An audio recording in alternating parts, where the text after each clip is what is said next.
Hello students, welcome back to edu Mantra. आज हम political science का चैप्टर देख रहे हैं which is constitutional design. Now political science for our country, for India, is basically how democracy works. ठीक है, क्योंकि जब से इंडिया को इंडिपेंडेंस मिला है, इंडिया एक डेमोक्रेटिक कंट्री है। जब से इंडिया को इंडिपेंडेंस मिला है, हमारे कंट्री में यूनिवर्सल एडल्ट फ्रेंचाइज है, हर कोई वोट कर सकता है जो अबव द एज ऑफ 18 हो। तो इंडिया में ये समझना बहुत ज़रूरी है कि ये कॉन्स्टिट्यूशन कैसे चलता है। मतलब कॉन्स्टिट्यूशन बेसिकली क्या होता है कि द बुक यू में से जिसमें सब जो रूल्स एंड रेगुलेशंस है वो लिख के रखें। ठीक है, क्योंकि वर्बल जब होता है तब वो कई बार मिस इंटरप्रेट हो सकता है। लाइक अगर आपने कभी आपके स्कूल में चाइनीज़ विस्पर गेम खेला है तो पहले वाला कुछ और ही बोलता है और लास्ट वाला कुछ और ही बोलता है। ठीक है, सो इन दैट जब वो लिख के रखा होगा तो हर कोई वही बोलेगा क्योंकि हर कोई वही पढ़ेगा। ठीक है, so now it is very very important and essential for us to know कि ये कॉन्स्टिट्यूशन कहाँ से आया, कैसे आया, इसका ओरिजिन क्या है, को क्या ज़रूरत पड़ी कि लोगों को वो चाइनीज़ विस्पर करने के सिवाय ऐसा लगा कि शायद हमें हमारे रूल्स और रेगुलेशंस लिख के रखने चाहिए। तो constitutional design is nothing but that chapter basically जो आपको समझाएगा, जो आपके दिमाग में ये लिख देगा कि कॉन्स्टिट्यूशन क्या होता है। सो नाउ पॉलिटिकल साइंस में सिर्फ हम अगर देखेंगे कि कॉन्स्टिट्यूशन ये, कॉन्स्टिट्यूशन वो, तो शायद वो थोड़ा बोरिंग लग जाए। लेकिन सीबीएसई ने हमारी वो दिक्कत भी कम कर दी है क्योंकि उन्होंने हमको पूरा एक स्टोरी फॉर्मेट में बता दिया है कि तुम्हारा कॉन्स्टिट्यूशन ओरिजिन कहाँ का था, उसका कैसे आया, फिर उसको कितने फॉर्म्स मिले। ठीक है, so this is that chapter which is a story. इसमें आपको ज़्यादा बाय हार्ट अगर कुछ करना है तो वो बस छोटे छोटे टर्म्स है which may be new for you, पर वो भी मैं वीडियो में सिखा दूँगी, तो वो भी कंसेप्ट याद रखना तो बहुत ज़्यादा हो जाएगा। ठीक है, so now let us begin constitutional design. Now हम एक आदमी का बारे में रीड करने वाले हैं जो एक बहुत ज़्यादा IMA से बहुत ज़्यादा महान है वो, in my point of view. We are going to learn about Nelson Mandela. अभी आप छोटा सा एग्जांपल ले लीजिए कि आप ही के घर में हो और आपके घर में आपका कोई दोस्त आता है और आपको डराने धमकाने लगता है, जबकि वो घर आप ही का है। आप उस पर गुस्सा हो जाओगे, राइट? पर नेल्सन मंडेला के खुद के कंट्री में कोई और आके उनको डरा धमका रहा था, उनको जेल में डाल दिया था, उनके साथ बहुत कुछ गलत व्यवहार किया था, फिर भी नेल्सन मंडेला ने क्या किया ये हम इस स्टोरी में देखेंगे। ठीक है, now Nelson Mandela being tried for treason by the white south African government. Now south Africa is basically a country of blacks. ठीक है, वहाँ पे ये जो वाइट्स है, ये जो वेस्टर्नर्स है, वो वहाँ के ओरिजिनल पीपल नहीं हैं। जैसे कि हम अगर इंडिया की बात करेंगे तो इंडिया में मिक्स्ड रेस है। यहाँ पे कोई फॉरेनर या फिर जो कोई US का है, UK का है, आके बोला कि ये मेरा ओरिजिनल कंट्री है, तो it will not be it, क्योंकि ब्रिटिशर्स भी हम पे रूल कर रहे थे। We were a colony of Britishers. ठीक है, we were not the motherland of Britishers. Fine, तो साउथ अफ्रीका जो था वो बेसिकली ब्लैक्स का मदरलैंड है, क्योंकि वहाँ के जो रहने वाले लोग हैं उनको ब्लैक बोलते हैं क्योंकि उनका स्किन शेड थोड़ा डार्क होता है। Now this is very resist but that is the term which is used. ठीक है, पर ये जो वाइट्स थे, जो वेस्टर्नर्स थे, वो वहाँ पे आए और जैसे उन्होंने हमारे इंडिया को एक कॉलोनी बना दिया, वैसे उन्होंने साउथ अफ्रीका को भी एक कॉलोनी बना दिया था। ठीक है, तो Nelson Mandela was one of the leaders और उनको ये वाइट लोगों ने जेल में डाल दिया था। ठीक है, he and 7 other leaders were sentence to life imprisonment, मतलब तुम मरने तक तुम जेल में रहोगे ऐसा। ठीक है, in 1964, remember the year, for daring to oppose the apartheid regime that in his country.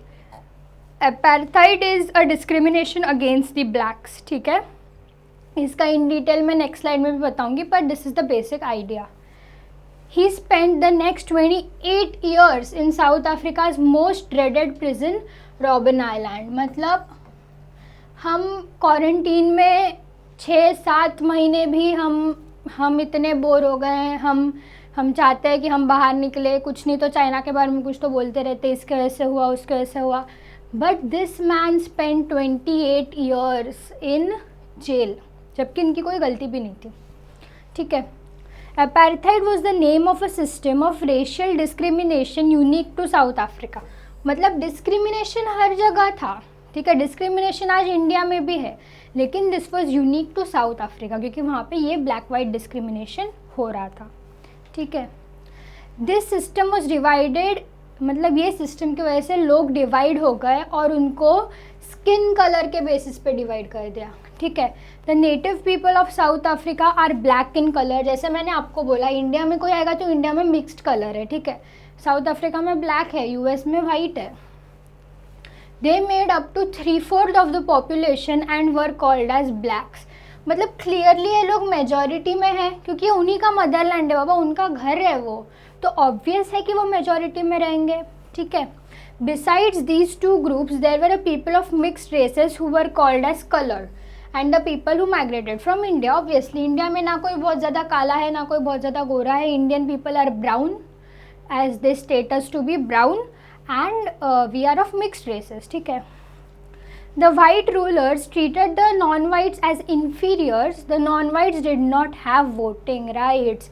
मतलब जैसे कि इंडिया में हो रहा था, बाबा इंडिया हमारा कंट्री है तो भी ब्रिटिशर्स ने खुद का गवर्नमेंट बैठा दिया था, उसी तरह यहाँ पे ये उनका खुद का कंट्री है, फिर भी उनको वोटिंग का राइट नहीं दिया जा रहा है, ठीक है। और and this doesn't stop here, और बहुत सारी चीज़ें हैं जिनसे उनको दूर रखा गया है, okay. The apartheid system was particularly oppressive for the blacks. They were forbidden from living in white areas. जैसे मैंने आपको बोला, आपका कोई दोस्त है वो आप ही के घर पे आ रहा है और आपको बोल रहा है ये तू ये बेडरूम में मत सो, तू जाके हॉल में सो, बेडरूम मेरा है, तो will you like that?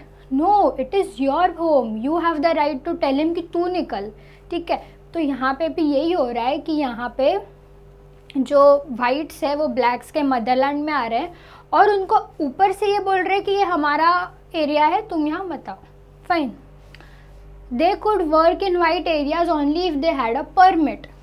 Trains, buses, taxis, hotels, hospital, schools, मतलब ये जो भी अभी पब्लिक प्लेसेस हैं वहाँ पे हर जगह पे उनको सेपरेट किया जाता था वाइट्स और ब्लैक्स को, ठीक है। Now this is everywhere. ये वाइट्स जब इंडिया में थे तभी भी इन्होंने Indians and dogs not allowed करके सिनेमा हॉल में बोर्ड लगाया था, and they did many things to show how inferior we are from them, ठीक है। तो साउथ अफ्रीका में भी उन्होंने जो एरियाज़ हैं, जो पब्लिक प्लेसेस हैं, वहाँ पे वाइट्स के लिए अलग और ब्लैक्स के लिए अलग ऐसा कर लिया, ठीक है। This was called segregation. मतलब इन्होंने सेग्रीगेट किया। Now if I give you 2 colour chocolates, black and white, so I will tell you तू ब्लैक कलर का चॉकलेट अलग रख और वाइट कलर का अलग, तो आप वो निकाल के अलग अलग रख पाओगे, ठीक है, because you know the segregation. Black इस तरफ आएगा, वाइट इस तरफ आएगा। Similarly if there is a swimming pool, तो उन्होंने क्या किया कि उसके 2 पार्ट्स हो गए। This swimming pool is only for whites and this is only for blacks, so that is called as segregation because they were segregated on the basis of their skin color, fine. They could not even visit the churches where the whites worship. Now everything is fine, but now they can't even go to the holy place where we worship. जैसे हम मंदिर जाते हैं, कोई मस्जिद जाता है, इनको उधर भी जाने का हक नहीं था क्योंकि ये वो वाइट्स के लिए रिजर्व था, ठीक है, क्योंकि ये ब्लैक्स के लिए नहीं था। फिर 1950 से blacks, coloured and Indians fought against the apartheid system. इन्होंने अब सोचा कि बहुत हो गया, अब बहुत झेल लिया, अब हम इसके खिलाफ कुछ आवाज़ उठाएंगे, कुछ करेंगे, ठीक है। They launch protest marches and strikes. The African national Congress, जैसे इंडिया में इंडियन नेशनल कांग्रेस था इंडिपेंडेंस के टाइम पे, उसमें बहुत सारे प्रोमिनेंट लीडर्स थे। इंडियन नेशनल कांग्रेस आज भी है, राहुल गांधी उनके एक प्रोमिनेंट लीडर हैं, ठीक है। Was the umbrella organisation that led the struggle against the policies of segregation. मतलब ये जो रूल्स बनाए थे कि हम यहाँ रहेंगे, तुम वहाँ रहोगे, ये सब रूल्स के अगेंस्ट, ये जो सेग्रीगेशन है उसके अगेंस्ट फाइट करने के लिए अम्ब्रेला ऑर्गेनाइजेशन, मतलब ये एक बड़ा ऑर्गेनाइजेशन था और उसके अंडर बहुत सारे ऑर्गेनाइजेशंस आ गए जिनको सेम कॉज के लिए फाइट करना था, ठीक है। This included many workers unions and the communist party, ठीक है। सो कम्युनिस्ट पार्टी भी इनके साथ आ गई। Many sensitive whites also join the ANC to oppose apartheid and played a leading role in this struggle. मतलब ऐसा नहीं है कि सिर्फ ब्लैक्स ही और इंडियंस ही अपोज कर रहे हैं, बहुत सारे ऐसे वाइट्स भी हैं जो थोड़े सेंसिटिव हैं, जिनको ह्यूमन को ह्यूमन जैसे ट्रीट करना चाहिए ये समझ आ रहा है, और जिनको इस बात से फ़र्क नहीं पड़ रहा है कि किसका स्किन कलर ब्लैक है, किसका वाइट है, किसका हाइट कितना है एंड एवरीथिंग एल्स, ठीक है। Human is human. तो वो लोग भी इनको ज्वाइन हो गए थे, ठीक है। Finally at the midnight of 26 April 1994, now you can see, इन्होंने 1950 से शुरू किया था, ये 1994 तक चल ही रहा था। The new national flag of Republic of Africa was unfurled, making newly born democracy in the world.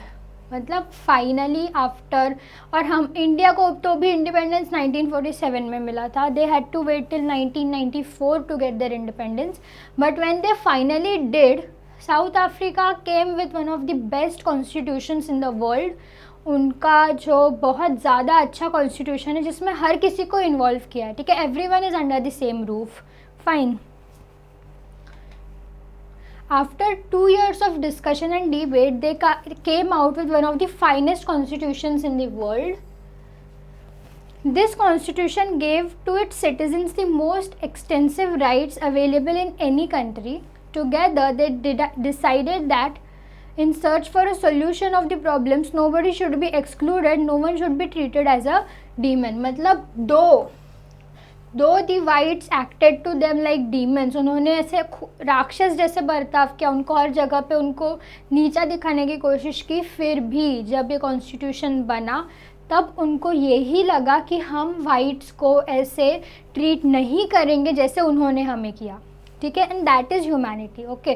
क्योंकि ब्लैक्स भी अगर वाइट्स को बाद में ऑप्रेस करने जाते हैं तो इन हिस्ट्री हम क्या याद रखते हैं कि वाइट्स और ब्लैक्स में कोई फ़र्क नहीं था, पर यहाँ पे नेल्सन मंडेला जैसे लोगों ने ब्लैक्स के साथ साथ वाइट्स को भी राइट्स और अपॉर्चुनिटीज़ दिए।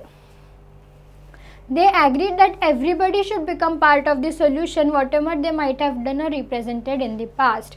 मतलब forgetting the past grievances, forgetting about the past actions, forgetting about the past happenings, they are ready to be with everyone to find a solution to the problem of apartheid.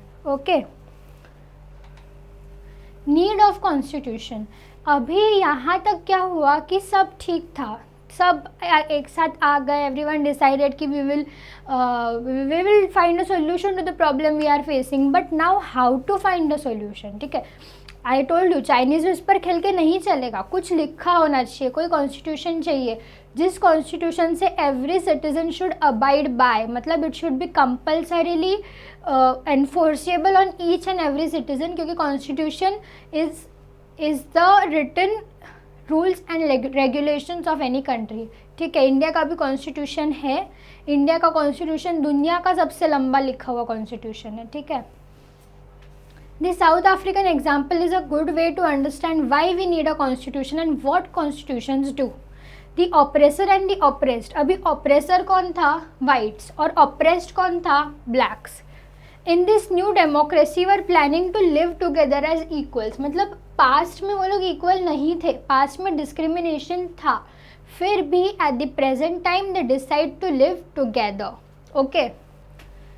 It was not going to be easy for them to trust each other, they had their fears, they wanted to safeguard their interest, obviously जिनमें इतने सालों से झगड़ा हो रहा है उनको अभी बोला कि तुम लोग बेस्ट फ्रेंड्स बन जाओ तो उनको थोड़ा तो डर होगा। The black majority was keen to ensure that the democratic principle of majority rule was not compromised. They wanted substantial and social economic rights. The white minority was keen to protect its privileges and property.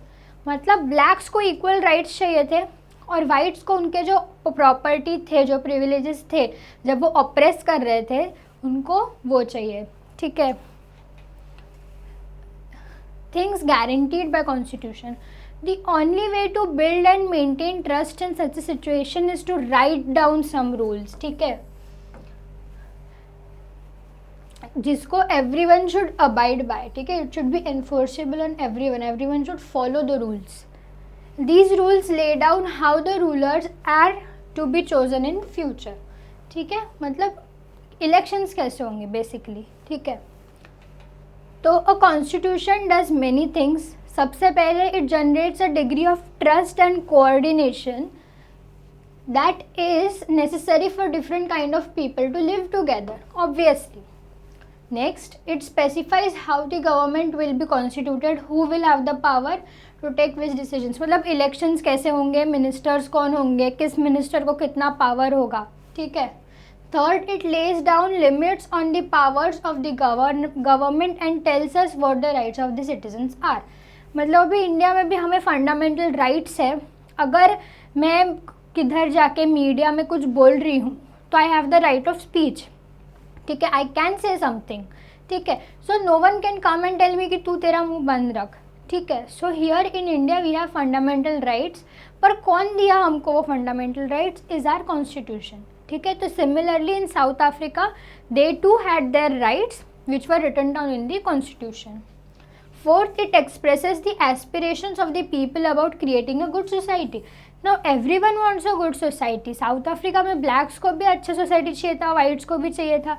इसके लिए वो लोगों ने constitution बनाया जो उनको बोलेगा कि एक्चुअली में गुड सोसाइटी कैसा होगा. ठीक है.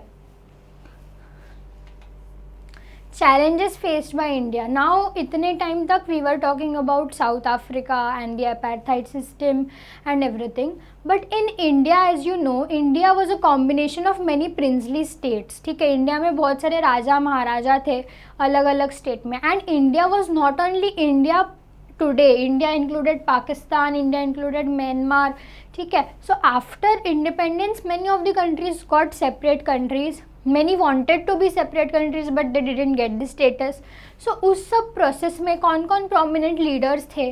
One name I can give you Sardar Vallabh Bhai Patel. उन्होंने बहुत किया था हमारे इंडिया को एक करने के लिए. ठीक है. The making of constitution for a huge and diverse country like India was not easy affair. बराबर है. At that time the people of India were emerging from status of subjects that to citizens. मतलब उनको पहले British rule के under वो बस ऐसे लोग थे.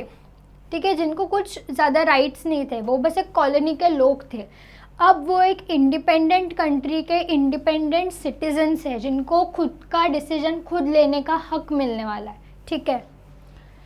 The country was born through a partition on the basis of religious differences. Obviously, all of us know India and Pakistan.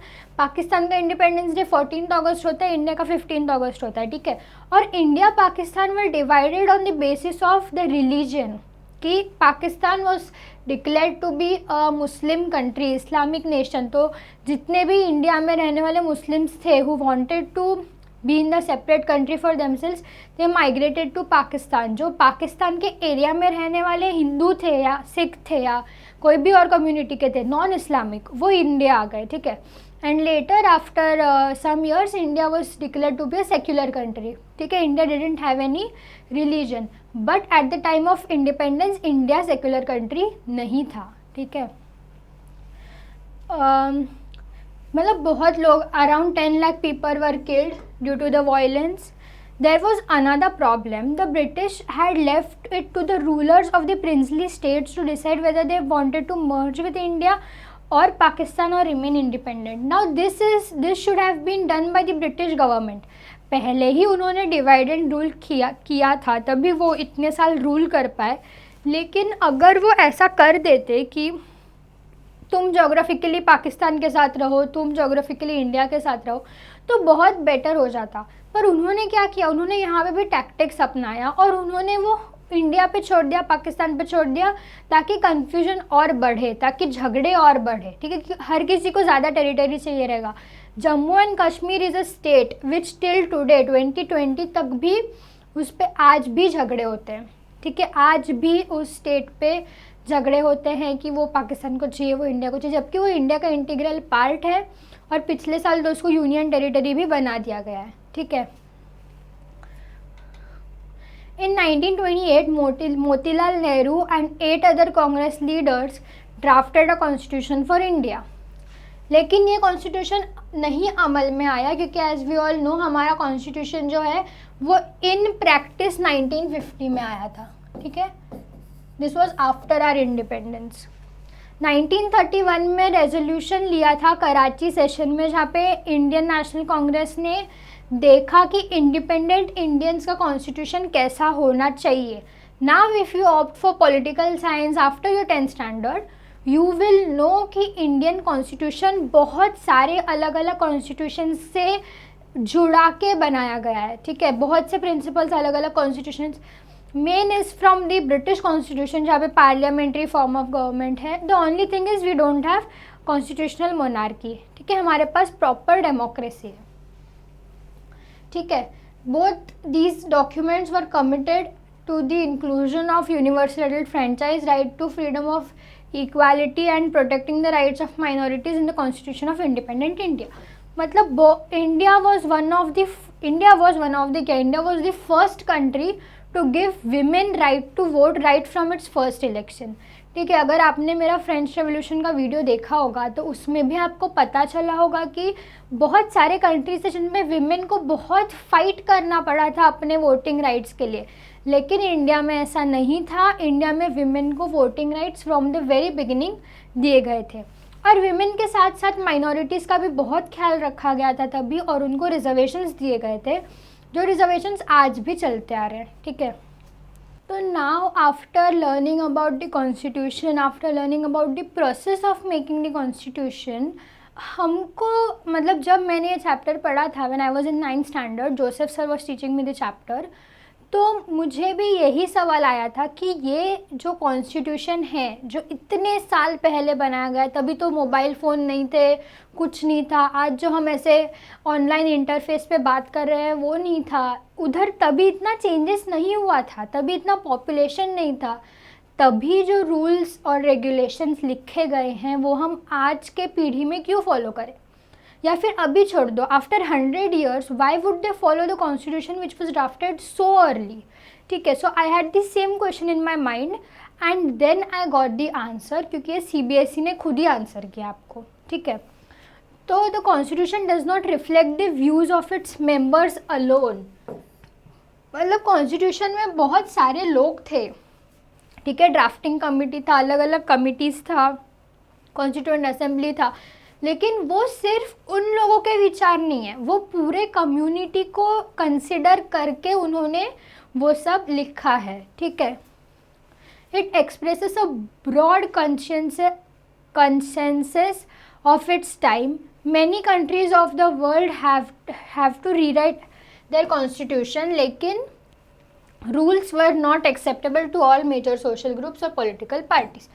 India में क्या हुआ कि तभी सबके कंसेंट को ध्यान में रखते हुए, सबके कॉन्सेंसस को ध्यान में रखते हुए उन्होंने कॉन्स्टिट्यूशन ड्राफ्ट किया था, ठीक है। बहुत सारे कंट्रीज़ को अपना कॉन्स्टिट्यूशन फिर से लिखना पड़ा, लेकिन Indian constitution is the only one जिसमें वो वही चलते आ रहा है इतने सालों से, और उनमें हम सिर्फ एक थोड़ा छोटा अमेंडमेंट्स कर सकते हैं, ठीक है। Amendment is a small change which can be done in the Indian constitution as and when needed, ठीक है। वो पार्लियामेंट में मेजोरिटी से हो जाना चाहिए, that is a whole lot other process कि अमेंडमेंट कैसे करते हैं, ठीक है। लेकिन जब अमेंडमेंट का हमारे पास ऑप्शन है, we do make very small amendments, but never have we considered of making a whole new constitution for India, because that is not possible, that is not at all acceptable, and according to our constitution it is compulsory for us to, मतलब हमारे लिए वो compulsion ही है कि हमको उसी constitution से abide करना है, that is the base of our democracy, and later we can make small changes as and when needed, ठीक है। Over the last half a century, several groups have questioned some provisions of the Constitution, but no large social group or political party has ever questioned the legitimacy of Constitution itself. देखो, अभी भी जब article 375 और 35A हटाया गया था, तभी भी हमने पूरा कॉन्स्टिट्यूशन को चेंज नहीं किया, हमने कॉन्स्टिट्यूशन के अंदर एक छोटा सा अमेंडमेंट किया हमने, मतलब obviously the government and the government represents us, ठीक है, हमारे views are represented by the government, तो उन्होंने एक छोटा चेंज किया और वो चेंज को अमेंडमेंट बोलते हैं। Now this was not a छोटा चेंज, ये बहुत सालों से चलते आ रहे झगड़े के ऊपर एक सोल्यूशन था आईएमए से। तो now after making the amendment, Jammu and Kashmir का जो स्पेशल प्रोविजंस है वो हटा दिया गया, and now it is not a state, it is a union territory of India. ठीक है। The second reason for accepting the constitution is that constituent assembly represented the people of India. हर जगह से लोग थे constituent assembly में, ठीक है। This ensured a fair geographical share of the members of all of all regions of the country, and all regions मतलब obviously all religions, ठीक है। Finally, the manner in which the constituent assembly worked gives sanctity to the constitution. The Constituent Assembly worked in a systematic, open and consensual manner. First, some basic principles were decided and agreed upon. इसका मतलब सिर्फ इतना है कि Constituent Assembly में हर जगह से लोग आए थे, हर जगह से आए हुए लोगों का ओपिनियन कंसिडर किया था। जैसे मैंने आपको बोला कि तभी जो माइनॉरिटी क्लासेस थे उनको बहुत ज़्यादा ऑपरेशन में रहना पड़ता था, कई जगहों पे आज भी रहना पड़ रहा है, लेकिन तभी से उनको रिजर्वेशन सबके जो बेनिफिट्स है वो दिए जा रहे हैं ताकि वो एक सोशल इक्वालिटी बन पाए, ठीक है। The drafting committee chaired by doctor Ambedkar prepared a draft constitution for discussion. Several rounds of thorough discussion took place on the draft constitution, clause by clause. ठीक है। More than 2000 amendments were considered. The members deliberated for 114 days, spread over 3 years. मतलब 3 सालों में इन्होंने सोच समझ के changes कर करके फाइनली एक ड्राफ्ट बनाया. And draft is not the entire constitution, draft is just the blueprint of the constitution. ठीक है. Every document presented and every word spoken in the Constituent Assembly has been recorded and preserved. These are called as the Constituent Assembly debates. मतलब अभी आज जो constitution हमारे पास है उसके जगह हमारे पास दूसरा क्या हो सकता था ये हम जान सकते हैं, लेकिन वो जानने के लिए हमारे पास सब कुछ है कि how the debates took place and what was the procedure, कैसे जो आज कॉन्स्टिट्यूशन है उस तक हम पहुँचे. ठीक है. Philosophy behind the constitution. Now, what was the thinking of the constituent makers when they drafted a constitution?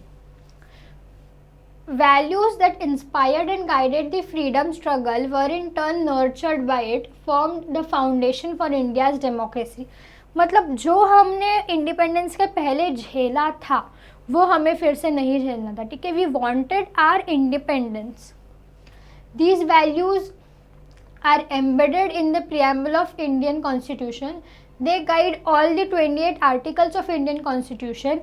The Constitution begins with a short statement of its basic values. This is called as preamble of the Constitution. मतलब जैसे हर किसी चीज़ के पहले एक छोटा सा introduction हमको रह सकता है, वैसे इंडियन कॉन्स्टिट्यूशन का एक छोटा सा इंट्रोडक्शन को हम प्रियम्बल बोलते हैं. ठीक है. 4 main ideas enshrined in the preamble. अभी ये आपके बुक में एक पेज पे काफ़ी सारे आइडियाज़ हैं, but you read it is self explanatory, but these are the 4 main ideas which I took up which are important in my point of view for your exam. ठीक है. Justice. Now this is very very important. Citizens cannot be discriminated on the grounds of caste, religion, gender. Social inequalities have to be reduced क्या, eliminated. Government should work for the welfare of all, especially the disadvantaged groups. मतलब सबको justice मिलना चाहिए. Everyone is equal before the law. किसी भी तरीके से उसको डिस्क्रिमिनेट नहीं करना चाहिए unless that person has done some criminal activity. उसको डिस्क्रिमिनेट नहीं करना क्योंकि ह्यूमन इज़ ए ह्यूमन. ठीक है. Liberty. There are no unreasonable restrictions on the citizens in what they think, how they wish to express their thoughts and what they wish to follow up their thoughts in action. मतलब ऐसा ज़रूरी नहीं है कि government, we are no communist party नहीं है India में, communist form of government नहीं है जहाँ पे जो गवर्नमेंट बोलेगा वो हम बोले, या 1 पार्टी सिस्टम नहीं है, या नॉर्थ कोरिया जैसा डिक्टेटरशिप भी नहीं है हमारे पास. हमको हक है, we have the liberty to think whatever we think, vote whosoever we want to vote, and speak against the government if it is going wrong. ठीक है, हमको freedom of speech, freedom of expression सब है, but we should consider कि वो किसी और का फीलिंग्स हर्ट ना करे। ठीक है, मतलब हम जाके किसी के भी बारे में कुछ भी नहीं बोल सकते, it should be legitimate, we should have facts behind it. ठीक है, equality, all are equal before the law, this is article 14 of our constitution. ठीक है, the traditional social inequalities have to be ended, the government should ensure equal opportunity for all. मतलब equal opportunity मतलब अगर एक job post है तो वो post के लिए हर इंसान को इक्वल अपॉर्चुनिटी मिलना चाहिए। ऐसे डिस्क्रिमिनेट नहीं करना चाहिए कि तू गोरा है तुझे ज़्यादा अपॉर्चुनिटी है और तू काला है तुझे कम अपॉर्चुनिटी है। Fine. Fraternity, all of us should behave as if we are the members of the same family. No one should be treated as inferior. ठीक है, मतलब हर कोई हम में से एक ही परिवार का हिस्सा है, वैसे हमको बिहेव करना चाहिए। कोई भी छोटा नहीं है, कोई भी बड़ा नहीं है, दैट इज़ फ्रेटर्निटी। ठीक है, उसको एक संस्कृत में बोल भी सकते हैं वसुधैव कुटुंबकम। Fine. Constitutional amendments, now I told you कि we can make small changes in the constitution, जिसको कॉन्स्टिट्यूशनल अमेंडमेंट्स बोलते हैं। Fine. A constitution is not merely a statement of values and philosophy. As we noted above, a constitution is mainly about embodying these values in institutional arrangements. मतलब constitution ऐसा नहीं है कि जो लिखा हो रख दो हो गया उसको, फिर बाद में वो बुक को कोई देख भी नहीं रहा। वो जो लिखा है वो एवरीडे प्रैक्टिस में आना चाहिए। ठीक है, much of the document called Constitution of India is about these arrangements. It is very long and detailed document. मैंने आपको बोला Indian constitution is the longest constitution in the world, therefore it needs to be amended quite regularly to keep it updated. ये भी मैंने आपको बोला कि तभी के टाइम पे तो ऐसा सोशल इंटरफेस भी नहीं होगा जो अभी है, तो तभी इतना साइबर क्राइम के बारे में नहीं होगा जितना अभी है। ठीक है, so we had to update our constitution. Fine. Those who crafted the Indian Constitution felt that it has to be in accordance with people's aspirations and changes in society. They did not see it as a sacred, static and unalterable law. Very important. जैसे हमारे जो traditional laws है किसी भी religion के, वो हम normally नहीं तोड़ते। क्यों? क्योंकि वो हमारा बिलीफ है, हमारा फेथ है। लेकिन कॉन्स्टिट्यूशनल कोई भी रिलीजन का नहीं है। ठीक है, it is a political entity of a country. उसमें तुम चेंजेस कर सकते हो, उसमें तुम जो प्रॉपर चेंजेस है जो विद टाइम रिक्वायर्ड है वो कर सकते हो। ठीक है, so they made provisions to incorporate changes from time to time. These changes are called as constitutional amendments. तो इसका मतलब क्या है कि you may change the constitution if it is, मतलब उसका प्रोसेस है। लेकिन हमारे कॉन्स्टिट्यूशन मेकर्स को ये मालूम था कि कॉन्स्टिट्यूशन को चेंज करने का ज़रूरत पड़ने वाला है, ऑब्वियसली पड़ेगा, क्योंकि it is not a thing कि जो खुद ब खुद चेंज होते जाए टाइम के साथ। ठीक है, so when it has to be change they gave us the provision of changing it. ठीक है, so that was your chapter. I hope कि आपको कॉन्स्टिट्यूशन का इफ्स एंड बट्स सब समझा होगा। ठीक है, तो if you have any doubt you can always put it down in the comment section. Okay, thank you.